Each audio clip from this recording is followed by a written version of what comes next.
Welcome to the Postcards from Palisade podcast. I'm your host, Lisa McNamara. Palisade is most famous for its peaches, but there's so much more happening in our little town. Join me as I chat with our community members to learn how they're making Palisade a great place to live and visit. Today I'm talking with Julia Coffey, farm director at Early Morning Orchard in Palisade, about seeds, farm life, her dream job, and finding happiness here. For Julia, her job on a farm isn't really about farming. Learn what it's all about on today's postcard from Palisade.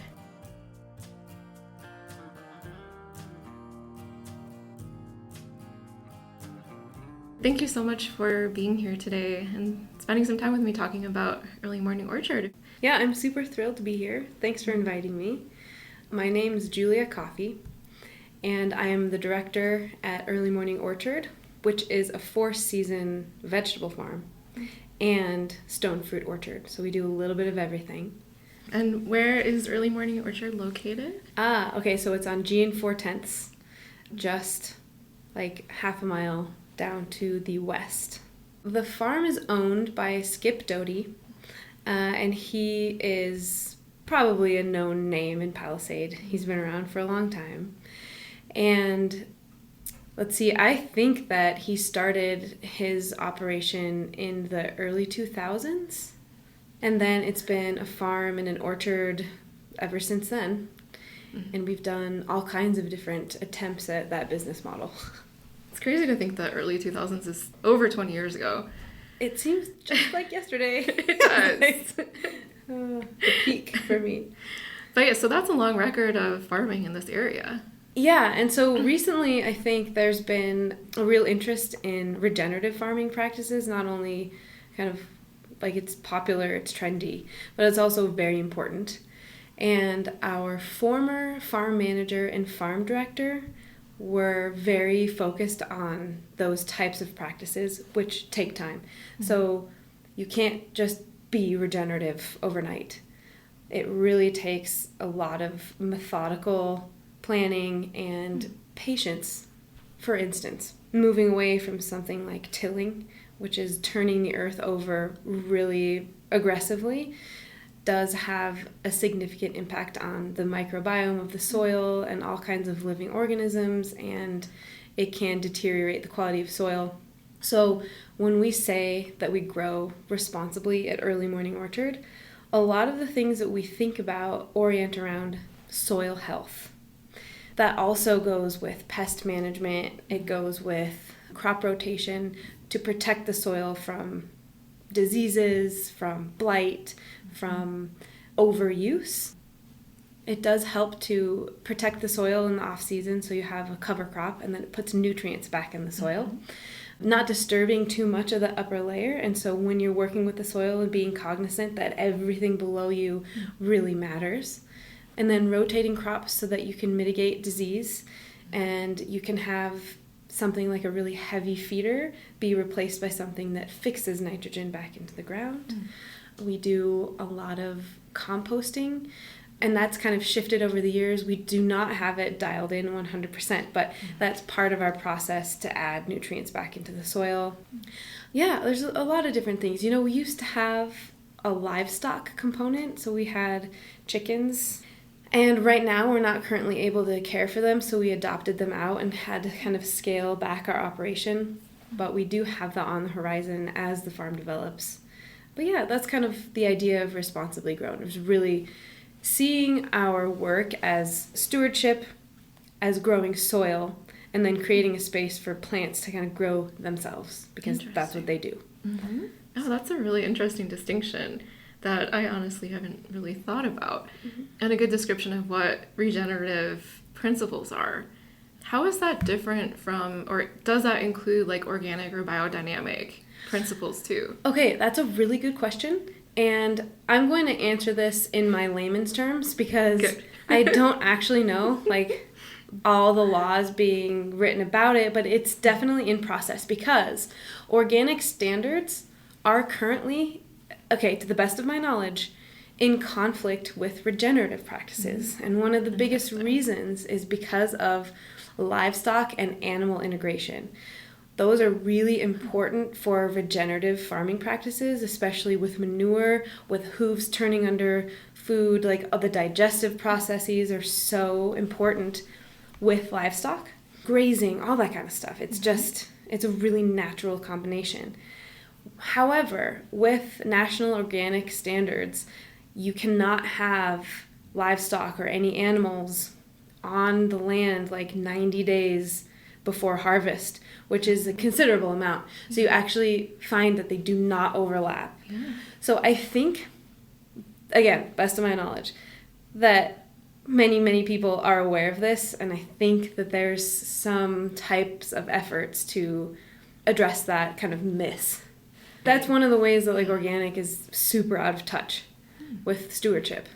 Right, maybe when it was started, like anything, there has to be some kind of compromise in the principles. And yeah, so you talk about the distinction, I think, probably on the website where it's called Certified Naturally Grown.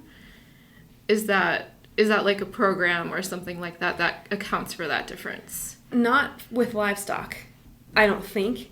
But I think Certified Naturally Grown is just a different but similar distinction to organic. I believe it's a little less stringent and maybe quicker. When I owned Seeds Trust, which was my previous company, we were really interested in biodiversity and saving seeds that had a story and history. Now, when we narrowed it down to just organic, it actually was super limiting and was the opposite of creating a biodiverse ethos. So we actually opted to not do organic because it was too limiting. We did take on Certified Naturally Grown because we still do all the organic practices, but it allowed us to purchase from other people who were very small operations with very responsible growing habits in line with our values, but weren't part of like a really, really large, somewhat expensive and burdensome thing. There's pros and cons to all kinds of these certifications and whatnot, and they're not appropriate for all size levels. They're not, it's just not one size fits all. So that's kind of an example of Certified Naturally Grown versus organic. I'm curious to see what happens with regenerative. I know there's a lot of policy work going on with that. So we'll stay tuned. Yeah, that's fascinating, but there's more behind the label. So yeah.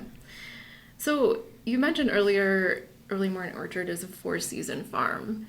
What does that mean? Why is that unique? Well, it's unique because oftentimes here in Colorado, our climates, we don't have a full 360 growing season. 365, I should say. And normally it's a summer or a shoulder season. And we're fortunate enough to have pretty robust greenhouses right now and tunnels. So we've decided to really lean into the winter season and offer greens when there's not a ton of options out there. A lot of it is like very quick cold season stuff. When I say quick, I mean days to maturity is low. And then cold tolerant items are going to be your kale, your chard, lettuces. Let's see what else. We've got like 15 beds of spinach outside with their little hoop covers. Nice. Herbs, we can do romaine lettuce. We have this really cool mustard mix of Asian greens. So it's just like basically green therapy because you walk into a greenhouse in the middle of winter and it's alive and warm. Yeah, we're just really fortunate to be able to offer food in the wintertime. Mm-hmm.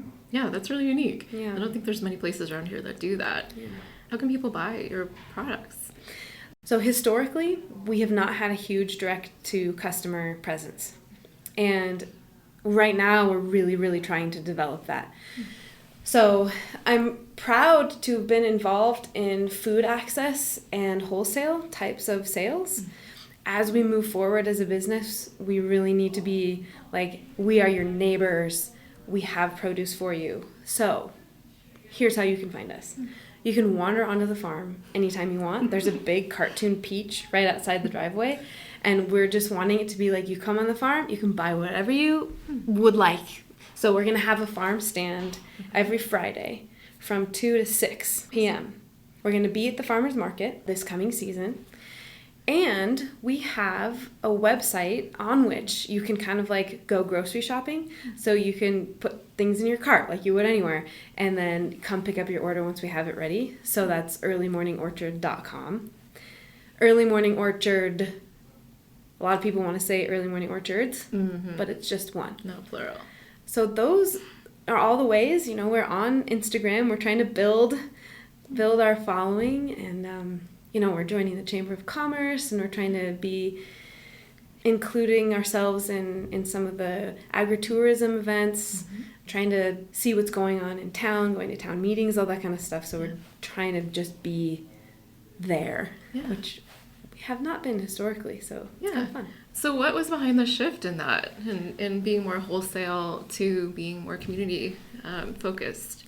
I think that economically and our size, there's a better fit for our business. So the growing space that we have for vegetables is not very big. So it doesn't make as much sense to do wholesale when the size of our farm is so small. Another thing is it's so close to the center of town, and it's right along all of these bike loops. Yeah. It just makes so much sense for it to be like a really welcoming space for people and neighbors and tourists and folks who are here in town. We are still going to do food access. We're still going to do wholesale. But we're going to just add the direct-to-consumer aspect of it. Like, we have amazing food to share, not just with food access, which is an honor, but for our community, our direct community. Like, we are a resource for food right there. We have to share that with people. Like, it's just so cool. It's so satisfying. Like, when I live on the farmhouse, on the farm, and I'll be cooking something, and I'm like, oh, I need rosemary, and I run off into the farm and I get some herbs, or I'm like, I want a carrot. I literally go out with a pitchfork and to dig up some carrots for carrots and hummus. It's so satisfying, and it's very cool to share that with our friends and neighbors. Yeah, and very delicious. Yeah. And here's the other thing that I think is very cool. When you pull something out of the ground, from that moment on, it loses its nutrient profile significantly. So the sooner that you can eat produce from the time it was harvested, the bigger boost of nutrients you're going to get. The amount of vitamins and minerals that are packed into fresh greens particularly, but vegetables across the board, is incredible. So being able to be like, yeah, I'm going to eat that within 24 hours or even a week is significant. Yeah. Yeah. That's why when you buy something from the farmer's market or from a farmer, it tastes so much better. It's like, versus from the grocery store, like, who knows how long that's been around. That stuff does, you can taste, it's true, you can taste a lot of that, a lot of what's in there. This goes back to 4-season farming. And I was talking about what you grow during the wintertime and cold season items. So we have chard and kale in our tunnels, which means it's just covered with plastic. Okay. It doesn't mean Picturing that tunnel in the ground. Oh yeah, no.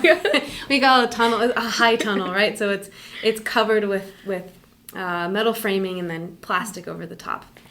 And there's no supplemental heating other than what the sun can produce in there and then what that plastic can trap.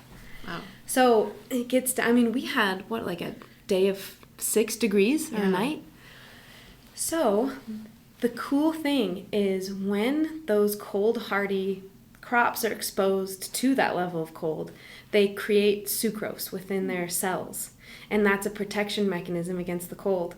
So you get unbelievably sweet taste from kale and chard and all that stuff. And you can really, it tastes so different than summer kale.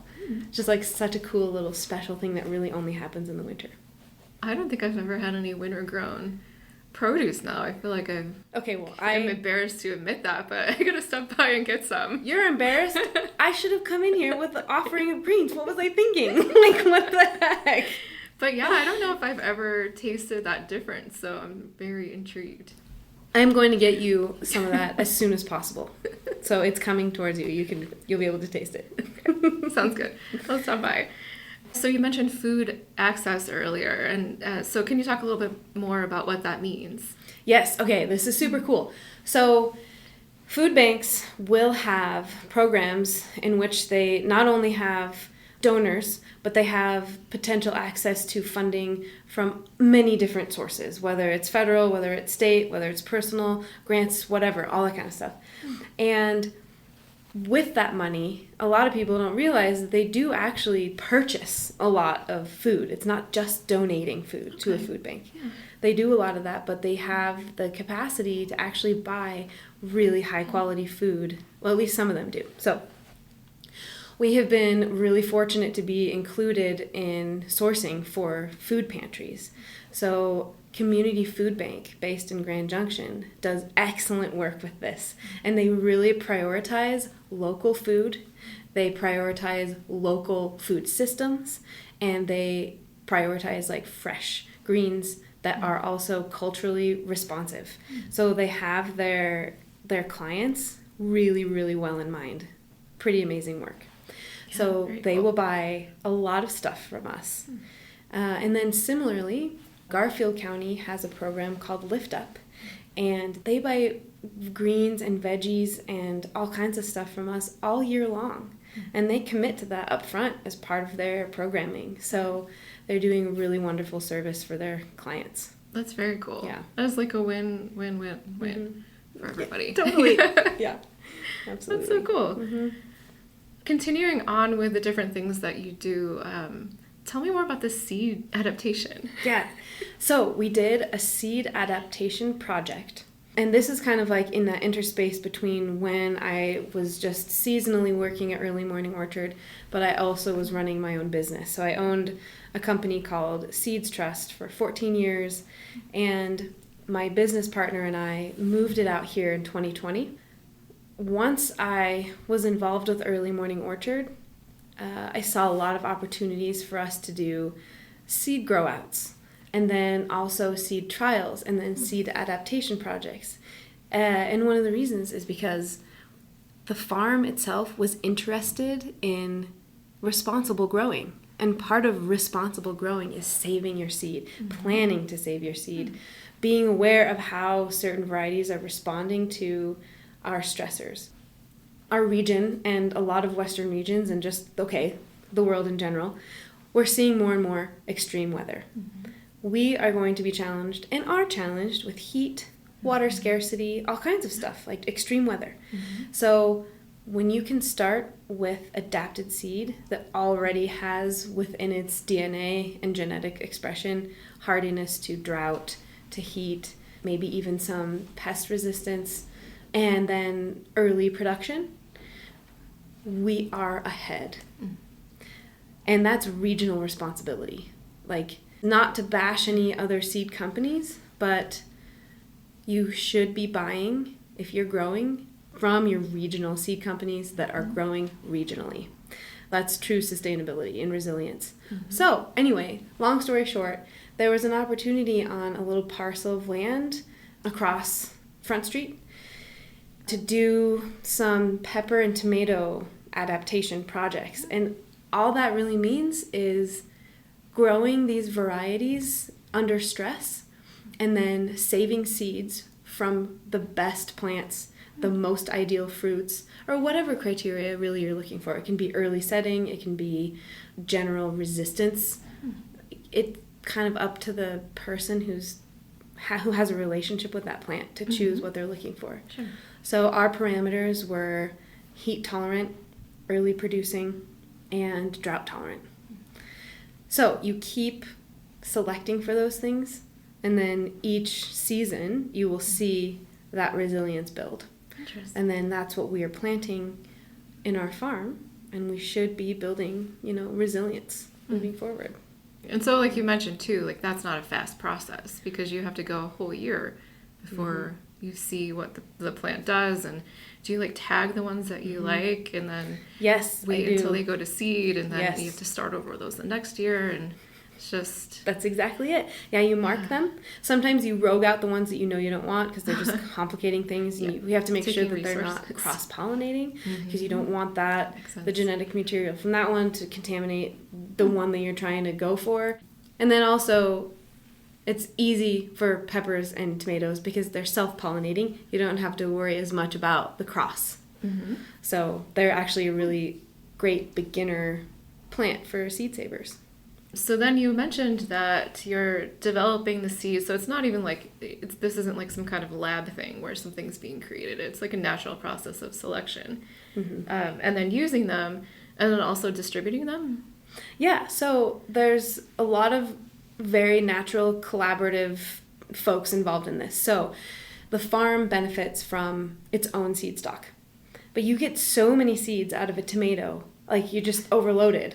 So Seeds Trust we will sell seeds to Seeds Trust so that we can actually make money off of both the seed, the produce itself, and we can save costs on purchasing seed in the future. So it's kind of a win-win-win-win. Again, yeah. And then if people wanted to buy them, they would buy them from Seeds Trust. That's correct. Okay. Yes. That Yeah, makes we sense. have those varieties available at Seeds Trust. Okay. I think, and this is a little bit different for you because it's a 4-season farm. I think for a lot of people, they assume there isn't anything to do on a farm in the winter, and that's totally untrue. So setting aside even the lettuce and the things, and the greens and the things we talked about earlier, what else is really important that you have to do in the winter? Okay, several things come to mind. One of them is vegetable oriented and the other is orchard oriented. So when we're talking about vegetable production, like when you're in the middle of your winter season, you have to also simultaneously be planning for spring and summer. So all of these items that you have in your greenhouses, you have to give a date for, all right, we're going to pull you up, and we have to have everything growing for what's going to be transplanted in there. You start first from your greenhouses because they're most protected. So they'll be able to house your more kind of like tender things, right? Then you move out and you plant into the tunnels because they don't have heat. Then you move on to planting in the field. It's basically like constantly playing with the puzzle. So you're constantly doing that. Then you also have to think about, okay, how are we taking care of our orchards in the wintertime? Like, just because they have no leaves doesn't mean nothing's happening. So there are some pretty significant milestones that you have to hit in the quote-unquote off-season. It depends, I think, on sort of how you decide to manage your orchard, but there are certain pest management and maybe even dormancy sprays or frost protection sprays, blight management types of sprays. Like, these are on a schedule at certain times. So I'll give you an example. In the fall, when you have your leaves drop, there's a certain type of spray that you would put on the trees to protect from a certain type of blight, some type of bacteria. Okay, this is my first season in the orchard, so I'm actually learning, and I can't remember the scientific names of these things. But the idea is that as the leaves fall, it exposes more of the woody material, and that's what the spray sticks to, and that helps prevent spores from spreading. There are organic ways you can do that, and there are conventional ways you can do that. And then there will be the pruning season, which is happening now. Yeah. You see that all over, right? We used to see all the kind of like the red, really young growth adding a little bit of color. As one of our CSA members, Lisa, mentioned, she's like, oh, I love seeing all the red, and now it's all getting pruned off.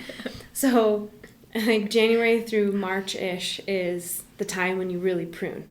And then that allows the buds to set and the fruit to set in a way that's using the best resources for the tree and easier fruit picking and the bigger fruits. And so another thing you'll do with pruning is, okay, now we've pruned, then once the fruits start to set, you'll go back and you'll do thinning so that the fruits have enough space to mature without crowding each other out. So those are all kind of things that need to happen. And then, so after you prune, then the branches are all on the ground. Now what? Well, now you bring a big flail through. So now you got to mulch it all in. And it's actually a significant operation that's happening all over right now. So it's kind of cool. So that's interesting. You mulch the branches in instead of, I know a lot of people pull them and just burn them. Okay, so I see that too. They do, especially if there's Gamosa or Cytospora, which is the same thing, you will want to cut those branches out and burn them because you do not want that going back into your soil. So there's a lot of remediation that has to happen to protect against disease spread. that's certainly a burn pile situation. Uh-huh. A lot of times, those types of diseases are not necessarily in that new growth. And so when you get the lighter stuff coming off, you can mulch it right in, which is a great practice. But yeah, you got to get that disease stuff out. No, that's an interesting distinction and just makes a lot of common sense that you wouldn't want to take something with a disease and put it into the ground. So Yeah. Interesting. I've always wondered, why some people will burn and then other people you'll see. But it just would be about the timing then, in terms of what you're pulling down and when. And they may do both.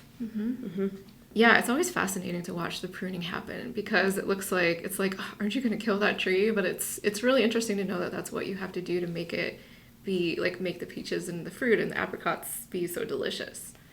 Yeah, like there's a lot of maintenance that goes into tree health, for sure. Yeah. So another thing that I've heard people talking about, specifically in relation to fruit trees, is something about needing a certain number of dormant days. And that this year, I think there was maybe a little concern early on that we weren't having enough or it wasn't cold enough. What does that mean? How does that work? I have heard that too, and this is something I don't really know, but there's definitely a number that you have to hit. And then, from my understanding, if you don't, then they're susceptible. I don't know. I haven't gotten to that particular part yet. There was a very well-known hard freeze in 2020 that had impacts years and years after. And that hard freeze was so damaging that the lasting wounds from that and the effort that it has taken the trees to recover, because they're basically constantly trying to recover and then produce and then recover and then produce, it's been an issue. So I was learning recently about, and again, any orchard person will be like, duh, but that there are certain sprays that you can use. And again, I think there's both organic and normal, what do you call that? Conventional, thank you. Options. But as you know, a freeze is coming. You can, I think it's like a 10-hour window that you can spray the blossoms in order to protect them.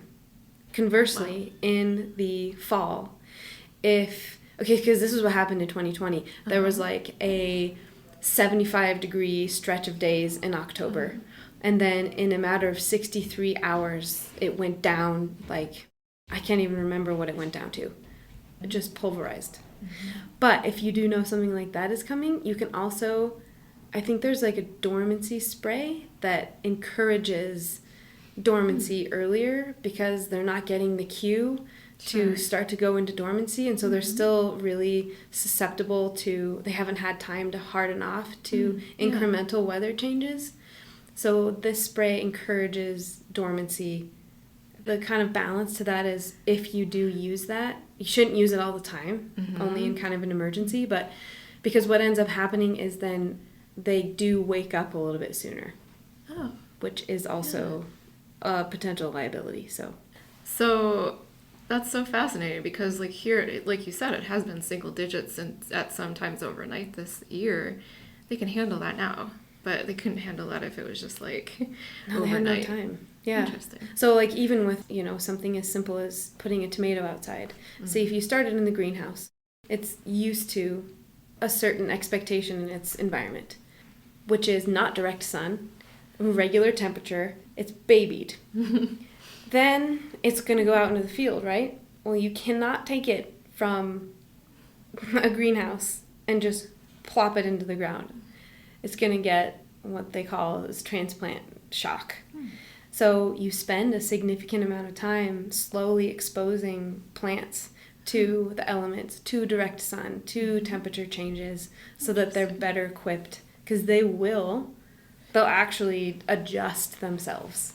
Then you can put them in the ground, and it's the exact same thing with trees. They need gradual shift into temperature changes in order to handle it. That totally makes sense. That's just a normal seasonal type thing. Yeah, exactly.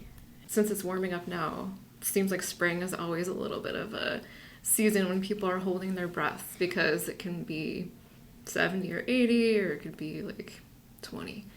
on a daily basis. So during this season, I mean, how do you kind of manage that? Like, it sounds like there's some things that can be done, but then also we're also sort of just like at the mercy of nature. How do you just like manage dealing with that? Well, the inherent risk is total loss anytime you're farming anything. And many, many orchardists and farmers have been through that exact thing not too long ago. Mm-hmm. So what you can do, besides the spray stuff, is, okay, so you're going to hear probably like, oh, the weather's getting great, and then other people are going to be like, no, it's getting too warm too soon. Yes. It's encouraging these buds to grow too soon, and then we're going to get that April frost, mm-hmm. and they'll all die. Mm-hmm. So I think just what you can do is be very attuned to the weather. You can put weather sensors out in your field. You can Bluetooth connect them to your phone so that you get an alert about temperature drops. But essentially, physically what you can do is you'll see a lot of orchards out there that have fans, and that moves cold air just away. It's really that really, really low cold air that does the most damage. Mm-hmm. So getting it, just moving it through and not letting it stagnate is important. You can also attach what you call a wind drain to the back of a tractor, which is a kind of a smaller version of a large fan. So yeah, I see those driving around town, like tractors towing them around town. Exactly. Yeah. So you set that strategically at a point in your orchard, or you drive up and down. I don't know what you do yet. I still have to learn that because I'll need to be doing this in April because we have the wind drains on the back of a tractor. So you get out there at 2 a.m. or whenever, and you protect your crop. Wow. The fan, for the average person who doesn't know anything about farming, you're like, wait, if you blow a fan on something, it gets colder. It's just so interestingly counterintuitive. I love it. There's also growing practices. So when you plant your tree and it grows, you are then going to do a strategic cut to establish what you call the crotch. And that should be at about knee height, depending on how tall you are. But that crotch is then where your scaffolds or your branches start to come out. And if your crotch is too low, then your whole tree is more susceptible to frost damage. Whereas if you have a taller crotch, sometimes that additional height can bring your buds out of a danger zone. So there's also just like different techniques like that. And if you have two scaffolds, usually those two scaffolds tend to go up higher, which can protect your fruit. Then again, if you have any problems and you have to cut off one branch, then you got only one branch left. Like there's all kinds of give and take as far as what method is best. Interesting. So I'm thinking about all the variation now that I've seen and never thought about that it was intentional. Mm-hmm. Around if you just bike around the Fruit Loop, the different variation in tree shapes and sizes and forms. Yeah, I didn't realize that there's like a purpose behind that. Absolutely. So you will see some that are more closely planted together and two scaffold. So that's what we call high density. And you can pack them a little bit closer together, which increases your fruit production. Mm-hmm. But it can be a higher risk because if you lose some, that's a significant loss. Then you have 4 scaffold, and then that also, like, you kind of have to be picking all around the tree, but you usually are able to use just ladders because those scaffolds don't grow up as tall. Whereas typically, from my understanding, when you have just 2 scaffold, sometimes you need a picking platform to get that much higher up. And again, the idea is to save it from the frost, but it can also be like more labor to be able to get that going. So when you say scaffold, you mean basically like one of the arms of the tree. Exactly. Basically. Yes. Wow, yes. That's cool. The branches that come out from the crotch of the tree, which is just that diversion part. All right, now I gotta go around and see like how many different options I see. Okay. Yeah, exactly. Let's talk about how you got into farming, because you've mentioned the seed program and the seed business that you had in the past, and just starting this and being fairly new. So how did you get to it? What made you decide to make that switch? Okay, well, buckle up. No, I'm kidding. If it is a switch, maybe. It's a little bit of a winding story, but I will try to be concise. So, okay. When I graduated from college, I earned my degree in linguistics and French. And then I moved to France to teach English. Oh, wow. And Cool. I, of course, was just in love with France. But something I noticed that I did not see here at that point in time was a genuine value by the community of local producers, from vegetables to cheeses to wine, a very robust local culture. So you would still have like an industrial, like you'd have like a Monoprix, which would be, large scale canned goods or whatever, processed foods, popular. But in that same town square, every single week, you would have people coming to bring their really fresh stuff. And everybody in town went and bought there. And you would have a shepherd come in like certain points of the year with his sheep, and then he would sell his sheep's milk and the brebis cheese and all kinds of stuff. Like, it was so seasonal and so valued. And I was like, wow, I've never seen anything like this. Even a farmer's market, it's meat coming from Kansas being sold here in Colorado. Like, this doesn't even... And if you don't know it's a local orchard, they could be getting their produce from anywhere, right? Yeah, like the genuine nature of this was really impressive to me. So when I came back, I wanted to know who's doing alternative agriculture. Is there a possibility for this? Is this happening even? So I found a little farmette in Lyons called the Lyons Farmette. And they did really cool, like they did permaculture stuff. I don't know what's happening with them now, that's why I'm saying they did. This was a while ago. And they would do workshops and lectures, and there was a seedsman giving a lecture one evening called, I don't know what it was called, but it was about seeds. Okay. And his name's Bill McDorman. And so I was like, oh yeah, I'm going to go to that, and I'm going to bug him about whatever. So I heard his talk, and it changed my life.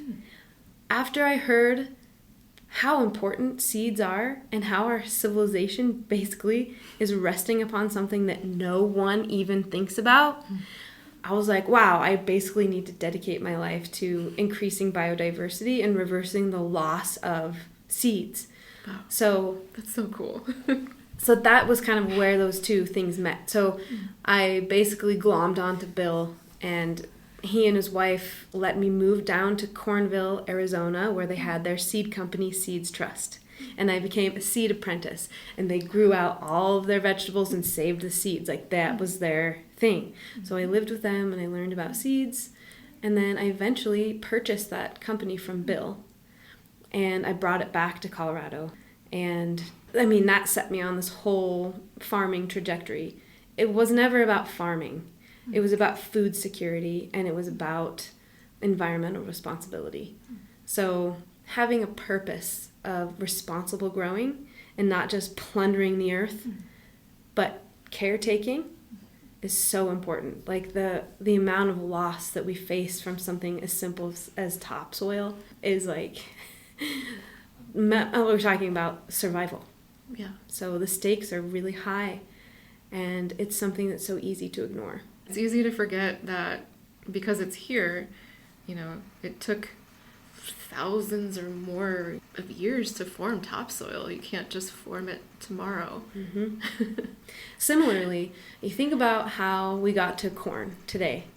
It started from something called teosinte, which is also, it sort of looks like a bloated wheat grass. And that over thousands of years was responding to the relationship between humanity. So we had a hand in selecting what we needed from that crop. And over time it became what we know as modern day corn, over thousands of years. The sad thing is somebody's effort can easily be lost forever because nobody took care of it anymore, almost like the bystander effect. And without protecting heritage varieties and land races and genetic diversity and open pollinated seed, this is not a reversible situation. When it's gone, period. Right. And our genetic pool diminishes. Genetics 101, you're only ever as strong as your genetic pool. Right, then things are susceptible to disease, or like bananas, I think is a really good example, where you're just like, there's one commercially produced kind of banana, like That's crazy. Yeah. So that's cool. So it was like that passion for seeds more so. Yeah. And then, so what made you then say, all right, I'm going to stop doing just the seed thing and I'm going to do all this other stuff? Because there's so much more that you do now. Yeah, I honestly think I was a little understimulated. So I operated Seeds Trust as one person for so many years. It kind of like it sized itself around my capabilities. Like I'm actually not a business person. I didn't go to business school. There are certain things that I just taught myself over time with varying degrees of success. So what I'm trying to say is I never ended up, I mean, we have had employees at Seeds Trust, but it has always been, I got most of my satisfaction out of collaborative efforts with that seed company and working with other people and doing interesting combinations of skill sets. I wasn't as in love with engaging with a customer about seeds. I wanted to tell them why it was important. And oftentimes being sort of isolated, I would lose a little bit of that line of sight about why the hell I'm doing this in the first place. So I needed more of a team and a larger reach to stay connected to the mission. And then I actually realized that I'm happier as a person when I'm toiling in labor. So I struggle behind a screen, as many of us do. Yeah. And I'm much more effective in my body, working in the soil and working hard. That's like the best therapy I ever got in my life. And I just couldn't go back from it. And I was just, I was done with the business aspect of the seed company and ready to launch into something that I knew nothing about. Very cool. Yeah. I just started my farm director role basically with this winter CSA season. So it was supposed to be like January 1st, but we launched this in November. Yeah. And so I keep saying that I've been with Early Morning Orchard for like 4 seasons, but now I'm kind of like asking myself what even is a season since it's 4 seasons. Yes. But yeah, it basically officially started late last year and early this year. And then before that, you know, was doing collaborative projects or was a farmhand at Early Morning. So now I get to decide what we do. You're the boss lady. Yeah, it's pretty awesome. That's fun. I feel so lucky. Like I gotta pinch myself. It's crazy. That's great. Yeah. That's wonderful. Mm-hmm. So what brought you to Palisade originally and when? So my business partner, Alicia Wenger, she's actually from the Grand Valley, from Grand Junction, and she was my inspiration to come out here. She lives in Palisade with her family, and she's the executive director of Community Food Bank. And that name sounds familiar. Yeah, she's definitely, one of those names. Let's see, around 2020, she and her husband were getting, thinking about, hey, where do we want to set down roots? Where do we want to raise a family? So they decided to come back to where Alicia grew up and start their family here, and Palisade is where they chose. And that was going to take my business partner away from me and from the business. And Alicia's like, hey, why don't we move Seeds Trust out to the Western Slope? Mm-hmm. And I was like, yeah, absolutely. I'm totally sold. I am grateful for my life in Denver, which is where I was before. That's where I'm from.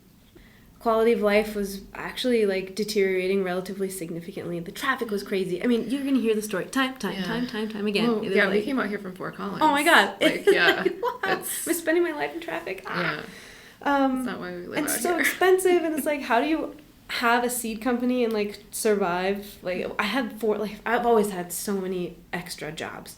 So we have growers out here.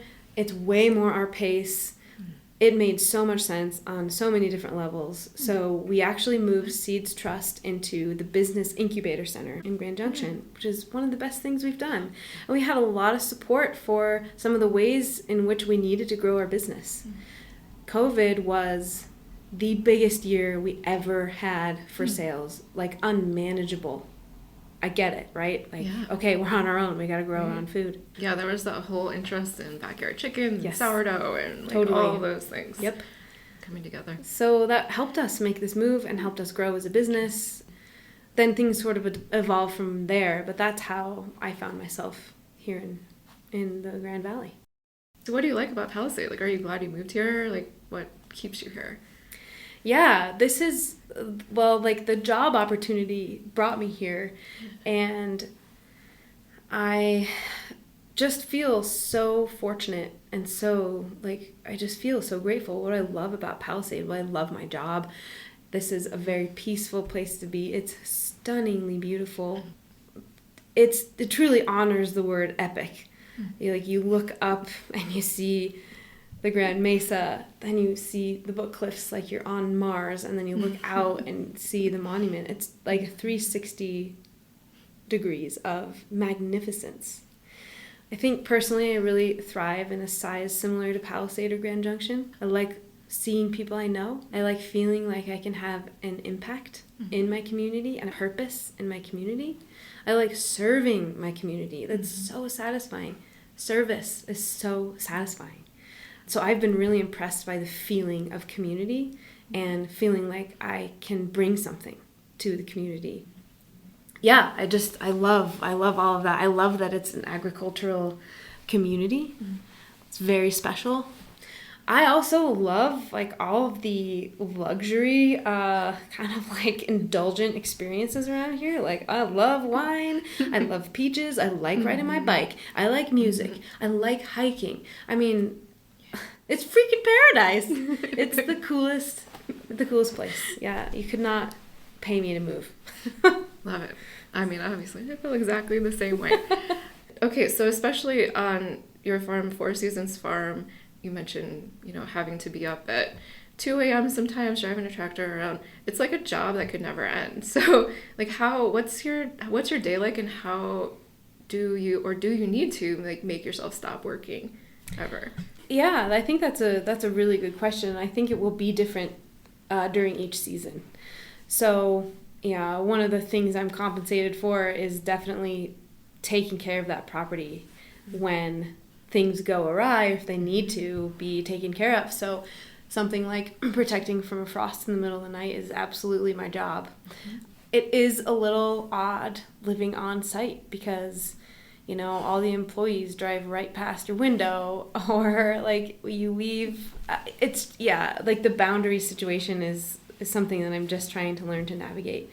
And it is easy to go out and be like, well, let me just finish this thing and let me just finish this. But I also feel really exhausted at the end of the day.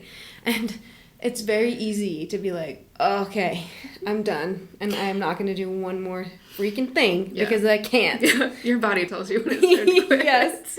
That's fair. Yeah. And so I think that having things that bring me away from the farm and kind of contribute to like a more vibrant social life within the town is going to help a lot with that feeling of just always being at work. And it does have a very different vibe when nobody's on the farm. It's my time to connect with the farm. But honestly, that's going to be a work in progress as time moves forward.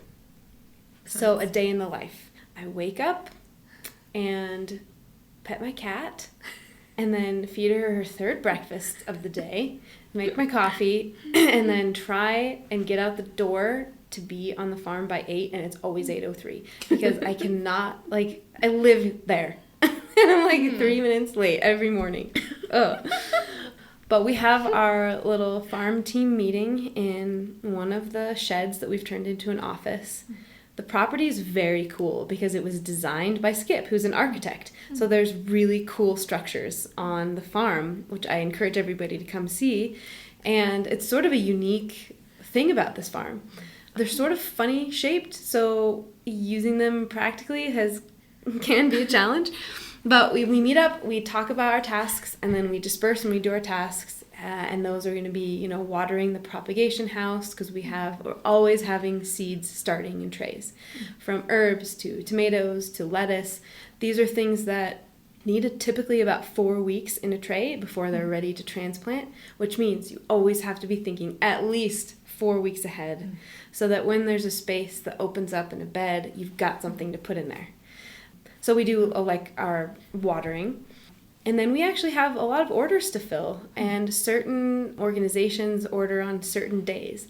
So we have our food access orders that go out, one on Tuesday, one on Wednesday, and then we have our retail orders that go out on Friday. So Monday's a big harvest day.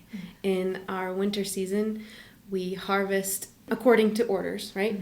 We harvest our heirloom greens, Asian greens, romaine, spinach, and then we bring them into the washing shed. We wash it all, then we lay it out to dry, then we bag it, we get the labels on it. That's kind of like the labor aspect. And then there's always the admin of invoicing and connecting with customers and developing business and then planning the farm, meeting with people, establishing relationships, following up on those relationships, doing really fun things like a podcast. Like, that's the fun thing I get to do. We do some deliveries. That's a typical day. A little bit of hands in the dirt, a little bit of fingers on the computer. Yeah, that's a lot. I think the variety of any job is helpful to me. Like, I love just something where it never gets boring and old. Right, it stays stimulating. You're not just, it doesn't become the slog. It's like, it will change if it is slogging anyway. Yeah. Is there anything else you wanted to make sure you talk about or share with people that we haven't covered already? I would like people to know that we want the farm to be a welcoming space. I would like to see people drift on in. We're going to be doing events. We're going to be doing classes. We're going to do some business attempts, like maybe some picnics in the orchard. So I guess I want to get that out there to just come over and check us out. Yeah, we actually have a plant sale on May 10th. And so we're going to kind of kick off, like, okay, so right before Mother's Day, right? So you can get some plants and give them as gifts. We're going to have some music. We're going to sell our plants. We're going to sell some seeds. Seeds Trust will be there. We're going to have some sourdough bread from Little Button Bakery, who is one of our partners for our CSA add-ons. And we're just going to kind of create a little party where you can enjoy what we have to offer. Stay tuned and be willing to let me pester you about coming to the farm and coming to an event and buying produce, like, and letting me pitch how awesome our produce is. Yeah, like, just I'm excited to get more entwined into the community. So thank you so much. The community is very excited to have you. Yeah, thank you. Thank you so much for your time. I really appreciate it. My absolute pleasure. It's an awesome conversation, and I definitely can't wait to check out some of the things I learned. Me too, actually. I feel like I learned something from this conversation as far as, like, what I need to research. Cool. Win again. Listeners who closely follow the news will have picked up on Julia's mention of food access, and that a couple of Early Morning Orchard's bigger customers were local food pantries. Julia and I chatted right before the USDA announced that it was cutting the federal programs that provided about $1 billion in funding to schools and food banks to buy food directly from local farmers, ranchers, and producers. This will impact farmers across the country, including here in Palisade. The funding had already been announced, and farmers had planned their 2025 seasons around it. I reached out to Julia to ask if she wanted to add a comment about this change. Julia wanted to emphasize how precarious our food situation is when billions of dollars of funding disappear. It affects everyone in the chain, from the folks who are in serious need of fresh food and nutrients, to the nonprofits who provide access, all the way to the local farms who produce. It is devastating and wrong. She would like to encourage people to support local food producers and local food access programming. Farmers are incredibly resilient. They have to be. They deal with change and challenges and uncontrollable outcomes every day. But if you care about having local food to eat from local farmers, if you care about the agricultural community of Palisade, it's more important than ever to support our local farmers by buying food directly from them now. But I'll close on a lighter note, because I want to leave this conversation full of the passion, energy, and excitement that Julia has for her job, for the Palisade community, and for the earth. So I'll end with her teasing me about the podcast. So when are Awesome. you Thank going you. to let yourself be an interviewee for your podcast? Ooh. People have asked me that, and I'm just like, I don't know. Here's the funny thing, I don't really like talking about myself. Mm-hmm. That's why you're in the I like question asking asker questions. seat. Yeah. I'm very curious, and I always want to know, like, why and how and whatever. Yeah. But I feel like I don't really have anything interesting to say. Which is So, why you need never. a good question asker, because they'll draw out all the That's obviously very interesting things very about true. you. Very Yeah, it true. would be cool. It'd be cool to get a little TBD. inside scoop on your creation. So cool. We'll see who can do that. Maybe it'll be you. Yeah, maybe. Well, it'll be like a very laborious process. You're like, okay, now push this button. Okay. Anyway. Oh, it's really not that hard. Trust me. If you can operate farm equipment, you'll just be like, oh, it's one Oh click. God, don't get me started on farm equipment. Talk about a learning curve. And like brute force. Woo. The podcast theme music is Riverbend by Jeff Roper. Thanks for listening. With love from Palisade.